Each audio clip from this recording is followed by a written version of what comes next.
नमस्ते, राधे राधे, जय श्री श्याम। फिर से एक नए ब्लॉग में आप सबका स्वागत है। तो चलिए ब्लॉग को शुरू करते हैं। मुसीबत में भी अपनी मुस्कान को खोने ना दे, क्योंकि आजकल आदमी थोड़ा कुछ होता है तो अपनी मुस्कान उसके चेहरे से हट जाता है। आज चारों ओर कोहराम मचा है, लोग डरे हुए हैं, लेकिन डर कर बैठने से कुछ नहीं होगा। आत्मबल की ज़रूरत है और ध्यान आपको आत्मबल देता है। छोटी छोटी चीज़ें जिन्हें लेकर हम परेशान होते हैं, उन सब से अलग होकर हमें जीवन के सत्य पर ध्यान देना चाहिए। हमारे भीतर कोई ऐसी चीज़ है जो बदलती है नहीं है, जो कभी मिटती नहीं है, वह शाश्वत में है। उस आत्म तत्व की ओर ध्यान आकर्षित करना चाहिए, उसी से बल मिलेगा। जैसे जल में मछली, वैसे ही हवा में हम हैं, लेकिन हम हवा का अनुभव नहीं करते। पंखे कूलर के पास जाते हैं तो हमें लगता है कि हवा है। इसी तरह परमात्मा में हम हैं, पर उसकी अनुभूति नहीं होती। लेकिन जीवन में जब कभी कोई ताप आता है, समस्या आती है, तो हम परमात्मा को खोजने लगते हैं। जब मन टूट जाता है, भीतर से दिल टूट जाता है, तो व्यक्ति कुछ कर नहीं पाता। हमारे सामने भी आज जो समस्या है, अपना आत्मबल बढ़ाकर हमें मजबूती से उसका सामना करना है। यह आत्मबल ध्यान से मिलेगा, ज्ञान से मिलेगा। यह मौका छोटी छोटी बातों में, माया में फंसे मन से ऊपर उठकर आध्यात्मिक चिंतन का है। यह चिंतन मनुष्य जीवन का लक्षण है। जीवन क्या है, मैं कौन हूँ, यानी अपने आदि और अंत की खोज मन में उठती है। तो ये मानवता का लक्षण है। मन में इस प्रश्न का उठना भर ही जीवन का सार्थक बनता है। भले उत्तर मिले ना मिले, यहाँ हम मोक्षुत बनते हैं, जिज्ञासु बनते हैं। यही आध्यात्मिक चिंतन है। जीवन में जिज्ञासा हो तो गाड़ी पटरी पर चल रही है, ये मान लेना। जिज्ञासा से जीवन में गहराई आती है। मनुष्यता का दूसरा लक्षण है प्रसन्न रहना, मुस्कुराना। जबकि प्रौढ़ व्यक्ति मुस्कुराता ही नहीं है। जब सब कुछ ठीक है, कोई आपको प्रसन्न करे तब मुस्कुराना कौन सी बड़ी बात है। बल्कि जब समस्या आए, कोई मुसीबत सिर पर पड़े, कोई आपको गाली दे, तब भी मुस्कुरा, तब आप मजबूत हैं। अब सवाल है कि क्या इसे हासिल करना इतना मुश्किल है? मैं तो कहूँगा बिल्कुल नहीं। बूंद भर ज्ञान से ही मुस्कुराना मजबूत हो जाती है। खुद को पहचान लेना ही ज्ञान है। ज्ञान किसी घटना में नहीं, घटनाओं के परे है। क्योंकि एक ही घटना को लेकर यदि तुम किसी नतीजे पर पहुंचते हो, तब वह जानकारी गलत होगी। यदि कोई क्रोध में आकर तेज चिल्लाता है, तो तुम सोचते हो कि यह उसका स्वभाव है, पर वास्तव में क्रोध कहीं और से आया है। केवल घटना के परे जाने पर ही सत्य प्रकाशित होता है। एक ही घटना पर आधारित विचार तुम्हें गलत निर्देशक पर पहुंचाते हैं। इसलिए तुम्हें संपूर्ण घटनाओं पर विचार करना होगा, तभी जान सकोगे कि ज्ञान घटनाओं के परे है। एक व्यक्ति क्या है? शरीर, मन और विभिन्न प्रकार के स्वभावों का मिश्रण, जो हर समय बदलता रहता है। प्रेम अपरिवर्तनशील है। व्यक्ति के परे प्रेम है। जब तुम अपने व्यक्तित्व से निकलकर आगे बढ़ते हो तो प्रेम बन जाते हो। यदि तुम अपने को खो नहीं सकते तो अपने को पा भी नहीं सकते। तो अपना व्यक्तित्व भुला दो और अपने आप को पालो।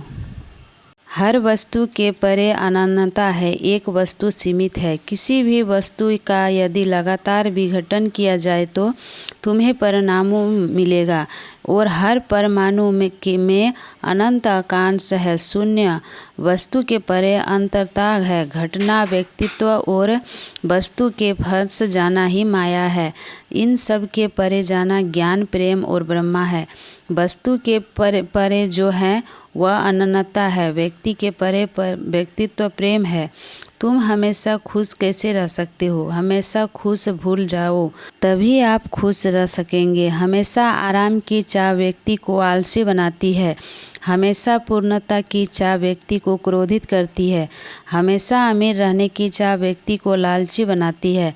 तब तक आता है जब हम यह नहीं समझते कि केवल जीवन हमेशा बना रहता है, आत्मा हमेशा है। आत्मा के इस अनंत स्वभाव का अस्थायी संसार पर परिच्छन्न की माया है। जब कोई चीज़ अत्यंत आनंदमय होती है तब आप अचंभा करते हो कि यह कहीं सपना तो नहीं।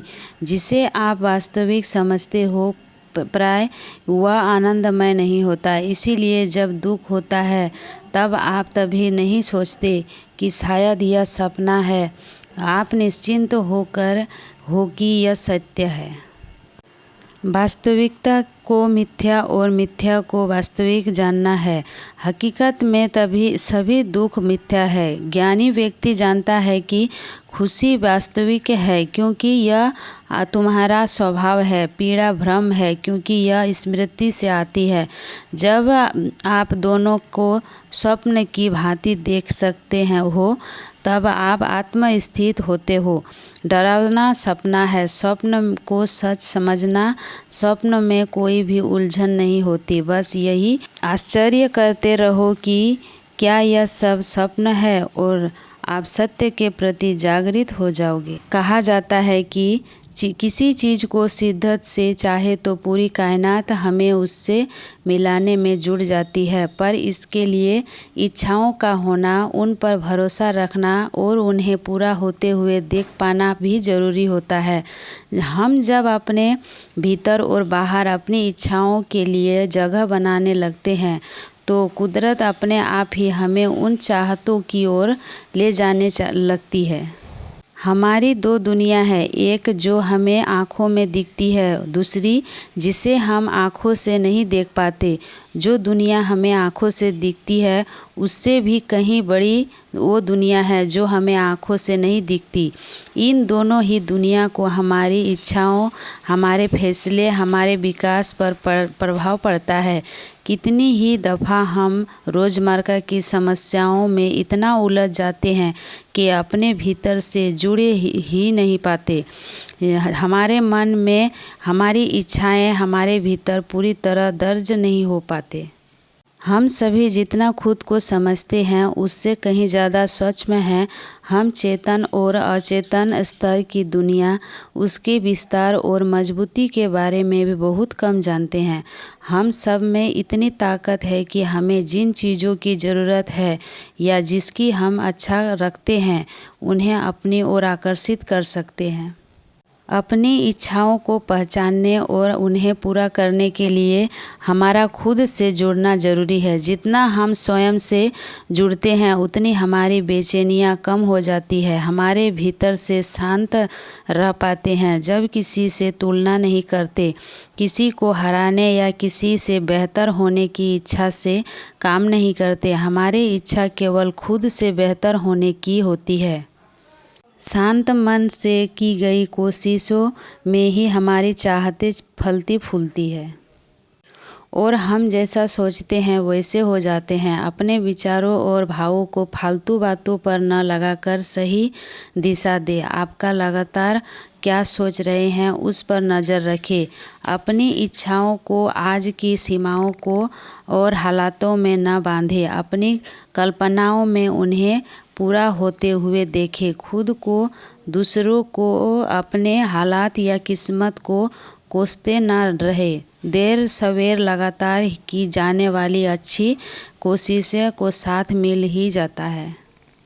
लगातार खुद को बेहतर बनाने की दिशा में बढ़ते हैं। मन की दरिद्रता को पहले दूर करें, खुद को सक्षम बनाएं, धैर्य रखें और खुद पर भरोसा रखते हुए काम करें। हमारी इच्छाओं को जब दूसरों का साथ मिलता है तो हमें खुशी होती है, पर हमारी हर चाहत को दूसरे पसंद करें ज़रूरी नहीं। कुछ इच्छाओं को हम अकेले आगे बढ़ना पड़ता है। अपने विचारों से हम बहुत कुछ कंट्रोल कर सकते हैं। इतनी लगन होनी चाहिए कि हम अपनी चाहतों को चुपचाप अकेले भी जी सके। रोज़ कुछ समय अपनी इच्छाओं पर सोचने, उन पर काम करने में बिता सके। हमारा मन जितना मजबूत होगा, हम उतने ही संतुलित ढंग से अपनी इच्छाओं पर काम कर सकेंगे। हमारी इच्छाओं और कोशिशों में संतुलन होना ज़रूरी है। वीडियो पसंद आए तो लाइक कमेंट कर दीजिएगा, चैनल को सब्सक्राइब कर लीजिएगा। तब तक के लिए राधे राधे, जय श्री श्याम।